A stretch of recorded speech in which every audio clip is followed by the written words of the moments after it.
Good morning મિત્રો. આજે આપણે પરમાણ્વીય કક્ષકોનું રેખીય સંગઠન H2 ના ઉદાહરણ દ્વારા આપણે જોવાનું છે કે બે જુદા જુદા પરમાણુઓ છે એમની જે પરમાણ્વીય કક્ષકો છે એ એકબીજામાં સંમિશ્રિત થાય તો બે જુદા જુદા પ્રકારની આણ્વીય કક્ષકો બને છે, જેને આપણે નામ આપ્યું હતું કાલના લેક્ચરમાં બંધકારક આણ્વીય કક્ષક એટલે કે BMO અને અબંધકારક આણ્વીય કક્ષક એટલે કે ABMO. તો આ પોર્શનની શરૂઆત કરીએ પહેલા કાલના લેક્ચરની થોડી ઘણી એક વાતનું રિવિઝન કરી નાખીએ. કાલે આપણે શું જોયું હતું? ત્રણ નહીં પણ તો આણ્વીય કક્ષકનું મોલેક્યુલર ઓર્બિટલ થિયરી, આણ્વીય કક્ષકવાદ આખો જોયો હતો, જેની અંદર શું વાત હતી કે ભાઈ પરમાણુના ઇલેક્ટ્રોન જેમ જેમ જુદી પરમાણુય કક્ષકમાં ગોઠવાયેલા હોય છે તે જ રીતના અણુની અંદર પણ આણ્વીય કક્ષકમાં ઇલેક્ટ્રોન ગોઠવાયેલા હોય છે, એની વાત કરી હતી. પછી સરખી ઉર્જા હોય, ટૂંકમાં જેમની ઉર્જા સરખી હોય અને ભૂમિતિ સરખી હોય એવી જ પરમાણુય કક્ષકો એકબીજા સાથે જોડાઈને શું બને છે? આણ્વીય કક્ષકો ટૂંકમાં બનતી હોય છે. બરાબર છે.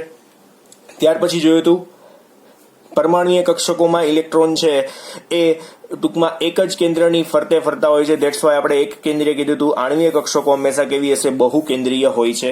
દેન આફ્ટર આપણે જોયું હતું કે બે પરમાણુય કક્ષકો એકબીજા સાથે સંમિશ્રિત થાય તો સરખી જ સંખ્યાની આણ્વીય કક્ષક બને છે, અને સરખી જ સંખ્યાની એટલા માટે બને છે કે બે પરમાણુય કક્ષક ભેગી થાય તો બે આણ્વીય કક્ષક બને છે. પણ કઈ બે આણ્વીય કક્ષક? તો BMO જેને આપણે સિગ્મા અને પાઈ થી ઓળખીએ છીએ, અને ABMO એટલે કે બંધ પ્રતિકારક આણ્વીય કક્ષક જેને સિગ્મા સ્ટાર અને પાઈ સ્ટાર થી ઓળખીએ છીએ. તેના આફ્ટર આપણે જોયું તો BMO ની ઉર્જા જે છે એ ABMO ની ઉર્જા કરતા કેવી હોય છે? ઓછી હોય છે. ધેટ્સ વાય એ BMO છે એ વધારે સ્થાયી હોય છે. હજુ LCAO માં આપણે જોશું BMO શું કામ એને વધારે સ્થાયી છે એનું કારણ પણ એક આપેલું છે, એ પણ આપણે આગળ જોશું.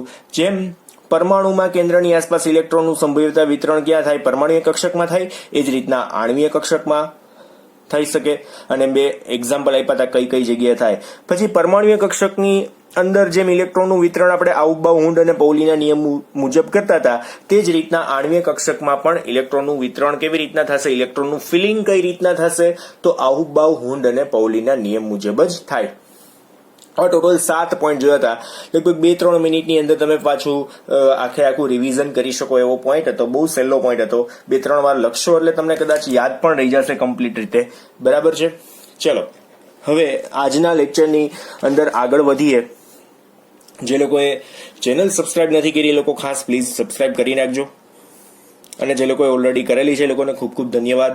ચલો તો હવે આજનો જે પોઈન્ટ છે એ જોવાના છીએ, જેમાં પરમાણુય કક્ષકોનું સંગઠન કઈ રીતના થવાનું છે આપણે H2 ના ઉદાહરણથી સમજવાના છીએ.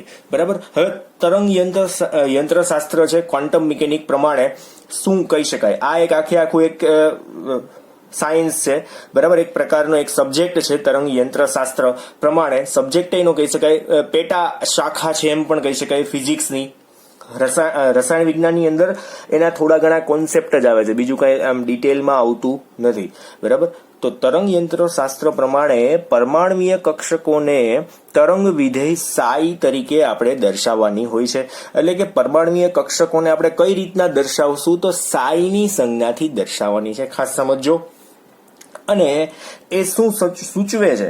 તો જે ઇલેક્ટ્રોન તરંગનો કંપ વિસ્તાર રજૂ કરે છે. ઇલેક્ટ્રોન તરંગનો એટલે ઇલેક્ટ્રોનને તરંગ સ્વરૂપે એ લોકોએ આમ વિચારી લીધું છે. હવે તમે લોકો છે ને આ તરંગ યંત્રશાસ્ત્ર જે છે અથવા તો તરંગ વિધેય વિશેની વાતો છે ને એ ફિઝિક્સમાં 12મા ધોરણમાં સમજી જવાના છો. એટલે જ આને જો તરંગ તરીકે ઓળખતા હોય તો તરંગ વિશેના થોડા ઘણા ગુણધર્મો પણ એની અંદર લાગુ પડતા હશે એવું આ થિયરીમાં ક્યાંક ને ક્યાંક આવશે પણ ખરી. બરાબર છે. પણ આપણે જે સંમિશ્રણ શીખવાનું છે ને એટલું જ જોવાનું છે. બાકીની થિયરી જે છે એ આપણા માટે ખાસ ઉપયોગી બનતી નથી, કેમ કે 11th લેવલે આપણને આ અમુક વસ્તુ, અમુક શબ્દો આપણને થોડાક અઘરા પડશે. 12મા ધોરણની અંદર ફિઝિક્સમાં અમુક વર્ડ્સ આવશે, પછી તમને લોકોને આ થોડુંક વધારે ડિટેલમાં ખબર પડશે. ફિઝિક્સમાં પાછું, કેમેસ્ટ્રીમાં નહીં, ફિઝિક્સમાં. બરાબર છે. પેલા તો આટલી વાત. પરમાણ્વીય કક્ષકને તરંગ વિધેય સાઈથી દર્શાવવાની છે, એ આપણે દર્શાવશું. અને એ સાઈ શું રજૂ કરે છે? તો ઇલેક્ટ્રોન તરંગનો કંપ વિસ્તાર રજૂ કરે છે. કંપ વિસ્તાર એટલે વાઇબ્રેશન. બરાબર. One type of. ત્યાર પછી હવે જોઈએ સમકેન્દ્રીય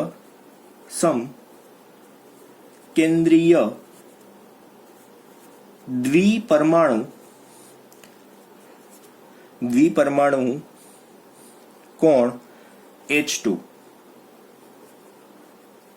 અણુને બે A અને B પરમાણુ O ધરાવતા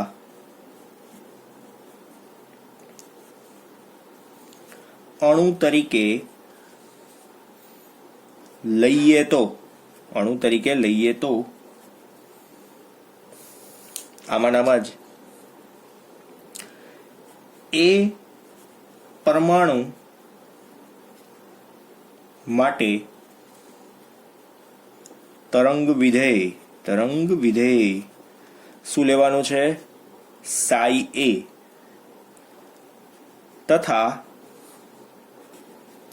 બી પરમાણુ માટે તરંગ વિધેય શું લેવાનું છે? સાઈ બી થશે. સમકેન્દ્રીય દ્વિપરમાણુય H2 અણુની અંદર બે A અને B પરમાણુઓ છે, બરાબર છે. આપણે પેલા પરમાણુને A કહીએ, બીજા પરમાણુને B કહીએ, કેમ કે બે હાઇડ્રોજન છે તો હાઇડ્રોજનના પેલા પરમાણુને A ની સંજ્ઞાથી દર્શાવશું, બીજા પરમાણુને B સંજ્ઞાથી દર્શાવીએ, બરાબર છે. બીજી કોઈ આમાં નવીન વાત નથી. તો A પરમાણુ માટે તરંગ વિધેય સાઈ A લેવાનું અને B પરમાણુ માટે તરંગ વિધેય શું લેવાનું છે? સાઈ B. અને સાઈ શું છે તો એ મેં તમને આગળ કીધું, પરમાણુય કક્ષકને તરંગ વિધેય સાઈ વડે આપણે દર્શાવવાની છે. પરમાણુય કક્ષકોને સાઈ થી દર્શાવવાની છે. એટલે હાઇડ્રોજનની કક્ષક સાઈ અને એનો જે સંજ્ઞા છે હાઇડ્રોજન કયો તો એ હાઇડ્રોજન. પછી હાઇડ્રોજનનો બીજો પરમાણુ છે એની કક્ષક કઈ તો સાઈ, એનું નામ શું આપ્યું છે આપણે? બી, બરાબર છે. એટલે તમે સમજી શકો છો આને એક્ઝેક્ટલી. એટલે આ આપણો પહેલો પોઈન્ટ હતો, એ આપણો બીજો પોઈન્ટ છે. હવે તો સાઈ અને સાઈ બી ના સરવાળા કે બાદબાકીથી આપણે શું આખું રેખીય સંગઠન દર્શાવી શકીએ તો એ જોવાનું છે. ધ્યાન આપજો. અહીં શું આવશે? સાઈ એ અને સાઈ બી બોલાશે આ રીતના ના સરવાળા કે બાદબાકી ને શું કરી શકાશે? પરમાણવીય કક્ષકોના રેખીય સંગઠન દ્વારા દર્શાવી શકાય. કઈ રીતના? તો આપણે સાદું સૂત્ર એનું આપી દઈએ. પરમાણુય કક્ષકનું રેખીય સંગઠન સાઈ MO બરાબર, જો આ MO એટલે શું? મોલેક્યુલર ઓર્બિટલ, બરાબર. સાઈ MO બરાબર શું થશે? સાઈ A વત્તા સાઈ B, બરાબર છે. આવું આપણે કહી શકીએ. હવે બે આણ્વીય કક્ષકો સિગ્મા ને સિગ્મા સ્ટાર ટૂંકમાં આની અંદર બને. તમને લોકોને ખ્યાલ છે કે બે પરમાણુય કક્ષક એકબીજા સાથે જોડાય તો બે આણ્વીય કક્ષક બને, બરાબર છે. બે પરમાણુય કક્ષકો જોડાય તો આપણે હું અહીં લખું છું, બે પરમાણુય કક્ષકો એકબીજા સાથે સમમિશ્રિત થતા શું બનશે? બે આણ્વીય કક્ષક બને છે. બે આણ્વીય કક્ષકો બને છે.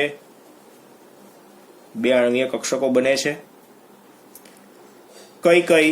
સિગ્મા અને સિગ્મા સ્ટાર, બરાબર છે. હું આમ કાઉન્સમાં લખી દઉં છું, સિગ્મા અને સિગ્મા સ્ટાર. તો એ બે આણ્વીય કક્ષકને આપણે કઈ રીતના દર્શાવશું? તો સિગ્મા ઇક્વલ ટુ આપણે શું દર્શાવવાનું આવશે? આ યાદ જ રાખવાનું છે. એમાં શું થશે? સરવાળો થશે પરમાણુય કક્ષકોનો.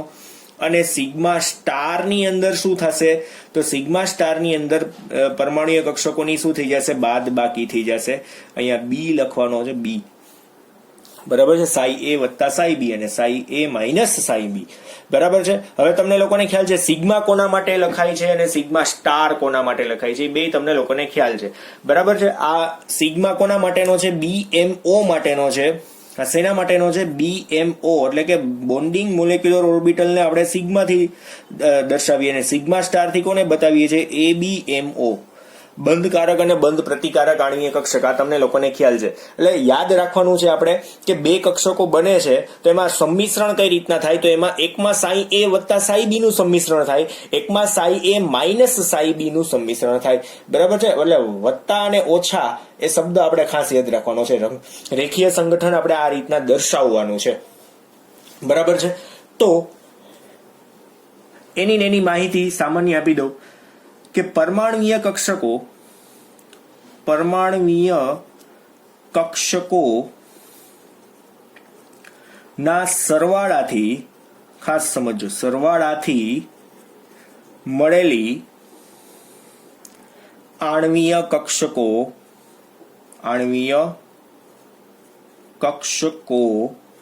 ને શું કહેવાય?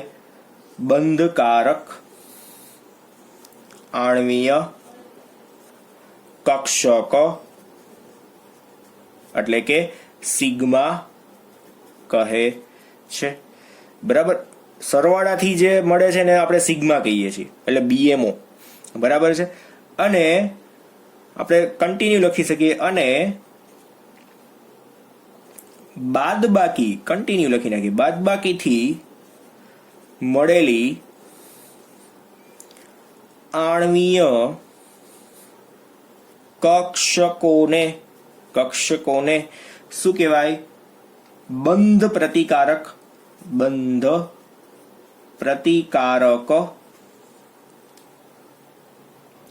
આણ્વીય કક્ષક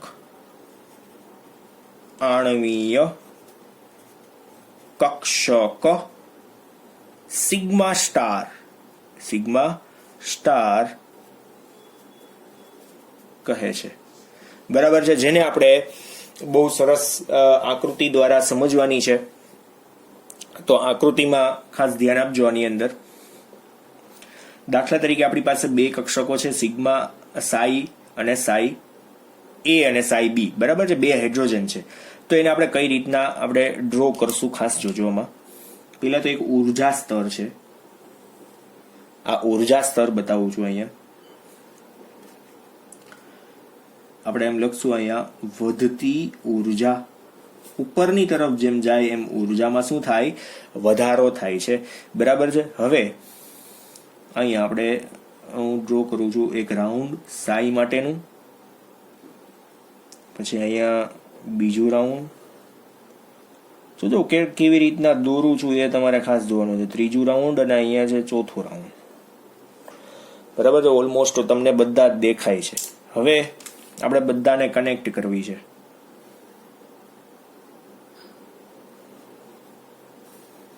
આ રીતના કનેક્ટ કરવાની.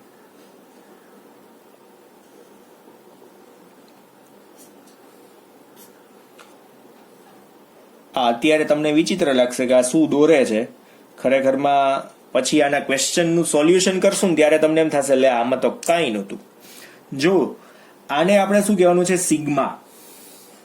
સિગ્મા એટલે અહીંયા સાઈ એ વત્તા સાઈ બી. એટલે તમને સમજાઈ જવું જોઈએ કે આ જે કક્ષક છે ને એને આપણે શું કહેવાની છે? આને શું કહેવાનું છે? બંધકારક આણ્વીય કક્ષક BMO. અહીંયા ઉપર સમીકરણ તમને દેખાય જ છે. અને આને હું લખું છું સિગ્મા સ્ટાર. બરાબર છે. તો એના બરાબર અહીંયા શું હશે? સાઈ એ માઇનસ સાઈ બી. બરાબર છે. ઉર્જા કોની વધારે છે? તો ઉર્જા કોની વધારે છે? સિગ્મા સ્ટાર વાળાની વધારે છે. એટલે કે ABMO ની વધારે છે. આને શું કહેવાશે? ABMO. અને આને હું શું કહી દઈશ? ટૂંકમાં કહી દઉં છું BMO, બંધકારક આણ્વીય કક્ષક. બરાબર. ઓછી ઉર્જા કોની છે? તો આની ઉર્જા ઓછી છે, આની વધારે છે, કેમ કે ઉર્જા સ્તર આમ ઉપર બાજુ મેં દોરેલો છે. આ શું છે? આની અંદર એક ઇલેક્ટ્રોન છે જેને આપણે અહીંયા સાઈ એ હાઇડ્રોજનનો એક પરમાણુ છે, અહીંયા બીજો હાઇડ્રોજનનો પરમાણુ છે અને સાઈ બી કહીએ અને એનો ઇલેક્ટ્રોન આમ ઊંધો દોરીએ કેમ કે બેયનું સંમિશ્રણ કરવાનું છે. તો બેયના એક એક ઇલેક્ટ્રોન છે તો પેલા ઇલેક્ટ્રોન ક્યાં ભરાશે ખબર? નીચી ઉર્જામાં ભરાય. પછી ધીમે ધીમે ઇલેક્ટ્રોન જો હજુ વધારાના હોત ને તો અહીંયા ઊંચી ઉર્જામાં ભરાત. બરાબર છે. આ રીતના ટૂંકમાં ભરવાના છે. આઉબાઉન્ડ અને પોલી પેલા પેલા બે જુદા જુદા પરમાણુઓ છે એનું સંમિશ્રણ થયું. સંમિશ્રણ થાય તો બે પરમાણુ, જો બે જુદા જુદા હાઇડ્રોજનના પરમાણુ હતા એમની કક્ષકોનું સંમિશ્રણ થયું તો બે જુદી જુદી કક્ષકો બની, એક બંધકારક અને એક અબંધકારક, બરાબર, અથવા તો બંધ પ્રતિકારક, એટલે કે બીએમઓ ને એક એબીએમઓ, બરાબર છે. બંનેના બોક્સ હતા તો આ બંનેના ઇલેક્ટ્રોન જેટલા છે, બંનેના એક એક ઇલેક્ટ્રોન છે, તો પેલા ઇલેક્ટ્રોન ક્યાં ગોઠવાશે? નીચી ઉર્જામાં. ધીમે ધીમે હજુ જો અહીંયા બે બે ઇલેક્ટ્રોન હોત તો ક્યાં જાત? ઇલેક્ટ્રોન અહીંયા ઉપર પણ ગોઠવાઈ શકે. સમજી શકો છો તમે? આ શું છે? આણ્વીય કક્ષક છે. આ શું છે? આણ્વીય કક્ષક. આ તો તમને લોકોને ખ્યાલ જ છે. વચ્ચેનું જે હોય એને શું કહેવાય? અહીંયા આણ્વીય કક્ષકો, બરાબર છે.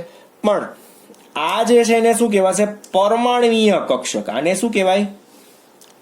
પરમાણ્વીય કક્ષકો. આને પણ શું કહેવાય? પરમાણ્વીય કક્ષકો.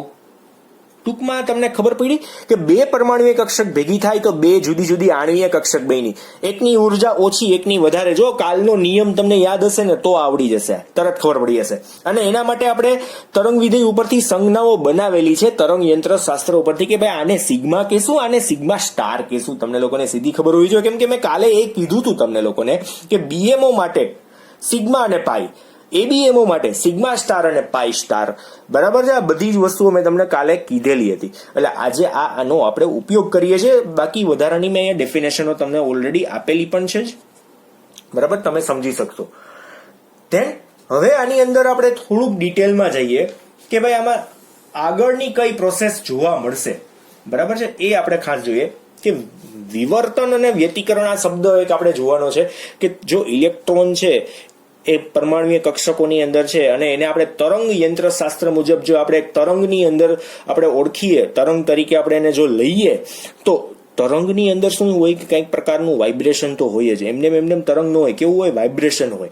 એ વાઇબ્રેશનથી તરંગો આગળ વધતા જતા હોય, બરાબર. તો આમાં આપણે એ જોવાનું છે કે બંધકારક આણ્વીય કક્ષક છે ને એમાં ઇલેક્ટ્રોનને કેન્દ્ર તરફનું કંઈક આકર્ષણ સરસ એવું લાગે છે, પણ બંધ પ્રતિકારકની અંદર શું છે? એ આકર્ષણ છે ને એ બીએમઓ કરતા કેવું હોય છે? થોડુંક ઓછું હોય છે, કાં તો હોતું જ નથી, કેમ કે એની અંદર ઇલેક્ટ્રોન વચ્ચેનું આકર્ષણ જોવા મળતું નથી, બરાબર. એ આપણે પોઈન્ટ લખીએ બહુ વ્યવસ્થિત રીતે, ધ્યાન આપજો. બંધકારક આણ્વીય કક્ષકમાં ગોઠવાયેલ ઇલેક્ટ્રોન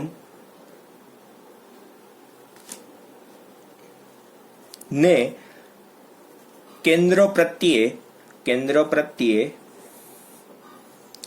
આકર્ષણ વધારે હોય છે, જ્યારે બંધ પ્રતિકારક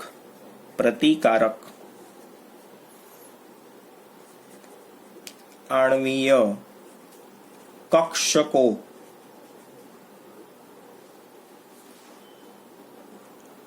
ના અણુમાં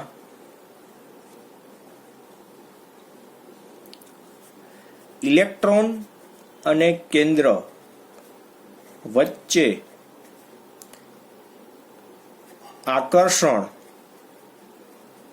કેવું હોય છે?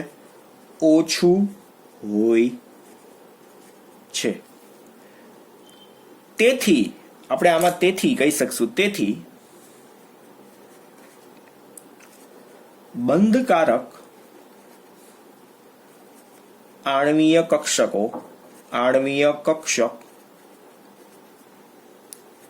એ બંધ પ્રતિકારક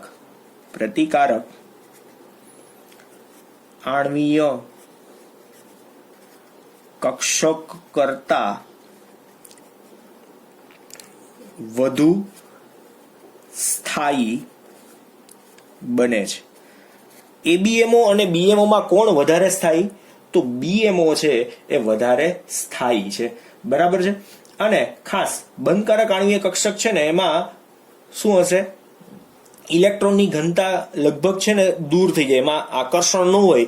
જો અહીંયા આપણે કીધું બંધ પ્રતિકારક આણ્વીય કક્ષકની અંદર કેન્દ્ર અને ઇલેક્ટ્રોન વચ્ચે અપાકર્ષણ વધારે હોય અથવા તો આકર્ષણ કેવું હોય? ઓછું હોય. તો આકર્ષણ ઓછું હોવાના લીધે ત્યાં ઇલેક્ટ્રોન જોવા મળતા નથી. બરાબર છે, ઇલેક્ટ્રોન જોવા મળતા નથી, જેના લીધે આપણે એને શું કહી શકીએ? નોડલ સમતલ છે એવું કહી શકીએ. તો આના માટે આપણે ખાસ એક પોઈન્ટ લખીએ, બંધ પ્રતિકારક આણ્વીય કક્ષકોમાં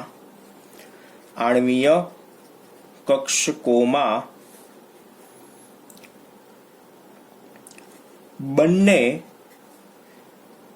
પરમાણુના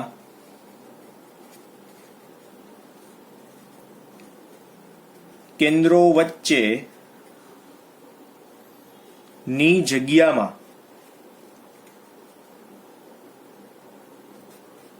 ઇલેક્ટ્રોનની ગેરહાજરી હોવાને લીધે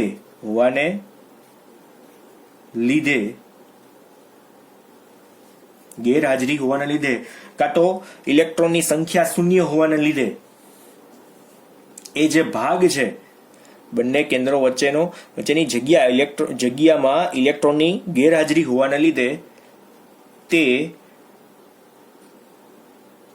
કેન્દ્રો વચ્ચેના ભાગને નોડલ સમતલ તરીકે ઓળખવામાં આવે છે. બરાબર. બંધ પ્રતિકારક આણ્વીય કક્ષક છે ને એમાં ઇલેક્ટ્રોન અને કેન્દ્ર વચ્ચે આકર્ષણ હોતું નથી, કાં તો ખૂબ જ ઓછું આકર્ષણ છે. કોની સાપેક્ષમાં? BMO ની સાપેક્ષમાં. જેના લીધે શું થાય કે સામાન્યતઃ એમાં ઇલેક્ટ્રોન ઓછા જોવા મળે છે. સૌથી પહેલા ઇલેક્ટ્રોન ક્યાં ભરાઈ જાય? BMO માં ભરાઈ જાય. ધેન આફ્ટર શેની અંદર ભરાય? ABMO ની અંદર. બરાબર છે. તો બે કેન્દ્રો વચ્ચે ઇલેક્ટ્રોનની સંભાવના જ્યાં શૂન્ય હોય તેવા સમતલને આપણે શું કહેવાય? નોડલ સમતલ. ઇટ મીન્સ કે હાઇડ્રોજન એવું ક્યારે બને? ખાસ જોજો કે અહીંયા આપણી પાસે બે ઇલેક્ટ્રોન જ છે અને બેની ભાગીદારીથી અહીંયા BMO માં ઇલેક્ટ્રોન ભરાણા, પણ અહીંયા એવા એક પણ ઇલેક્ટ્રોન જ નથી કે ભરાણા. તો આ જે ભાગ છે ને આપણે શું કહી શકાય? નોડલ સમતલ કહી શકાય. ક્યારે? જ્યારે બે પરમાણુય કક્ષકના સંમિશ્રણથી બે આણ્વીય કક્ષક બની પણ એકમાં ઇલેક્ટ્રોન ભરાણા, કેમ કે એમાં કેન્દ્ર અને ઇલેક્ટ્રોન વચ્ચે આકર્ષણ સૌથી પહેલા થઈ ગયું, એટલે કે BMO માં સૌથી વધારે થાય છે, આમાં ઓછું થાય છે. એટલે ઇલેક્ટ્રોન પહેલા ક્યાં જઈ જશે? નીચેની કક્ષામાં જતા રહેશે, ઉપરમાં જતા નથી. બરાબર. ઉપરમાં જતા નથી એનું કારણ શું? કે આમાં ઇલેક્ટ્રોન ને કેન્દ્રનું આકર્ષણ કેવું હોય? થોડુંક ઓછું હોય. તો આ જગ્યાએ અત્યારે ઇલેક્ટ્રોનની ગેરહાજરી છે, એક પણ ઇલેક્ટ્રોન નથી, કાં તો ઇલેક્ટ્રોન મળવાની સંભાવના લગભગ શૂન્ય દેખાણી અહીંયા, જેના લીધે આપણે એને શું કીધું? નોડલ સમતલ શબ્દ આપ્યો છે. એને એ જે ભાગ છે ખાલી એમને ABMO નો જે ખાલી ભાગ તમને દેખાડ્યો એને આપણે શું કીધું? નોડલ સમતલ તરીકે ઓળખવામાં આવે છે. એટલે મેં કીધું કે બંધ પ્રતિકારક આણ્વીય કક્ષકમાં બંને પરમાણુના કેન્દ્ર વચ્ચેની જગ્યામાં ઇલેક્ટ્રોનની ગેરહાજરી હોવાના લીધે નોડલ સમતલ તરીકે ઓળખવામાં આવે છે. તો આ બે પરમાણુના કેન્દ્રો વચ્ચેના આ જે ભાગ છે, બરાબર છે. તો અહીંયા આપણે BMO કીધું કેમ કે એમાં આકર્ષણ થાય છે, BMO માં આકર્ષણ ઓછું થાય છે. હું મેં અહીંયા ઉપર તમને સમજાવ્યું, બરાબર છે. અને એની સ્ટેબિલિટી પણ સમજાવી. કોની સ્ટેબિલિટી વધારે? તો BMO ની વધારે. કોના કરતા? ABMO કરતા. શું કામ? એને કેમ કે એની ઉર્જા ઓછી છે, આકર્ષણ વધારે છે. વધારે ઉર્જા છે, આકર્ષણ ઓછું છે. બરાબર. એટલે અહીંયા ખાલી ભાગ જે વધે છે, કક્ષક તો બની પણ ખાલી પડેલી છે. બે કક્ષકોના સંમિશ્રણથી બે બની ખરી, પણ એક ખાલી છે. આને આપણે નોડલ સમતલથી ઓળખી શકીએ. ડન છે. હવે આખી થિયરી એક્ઝેક્ટલી ખબર પડી ગઈ, સમજાઈ ગઈ. આઈ હોપ તમને ખબર પડી હશે linear combination of atomic orbital શું છે. તો તરંગ યંત્રશાસ્ત્ર મુજબ આપણે પરમાણુ કક્ષકોની જે ઇલેક્ટ્રોન છે એને આપણે સાઈ તરંગ વિધેયથી આપણે ઓળખાયું, બરાબર છે. કક્ષકોને સાઈ તરંગ વિધેયથી. તો એ પરમાણુનું તરંગ વિધેય સાઈ એ અને બી પરમાણુ માટે તરંગ વિધેય સાઈ બી લીધું, બરાબર છે.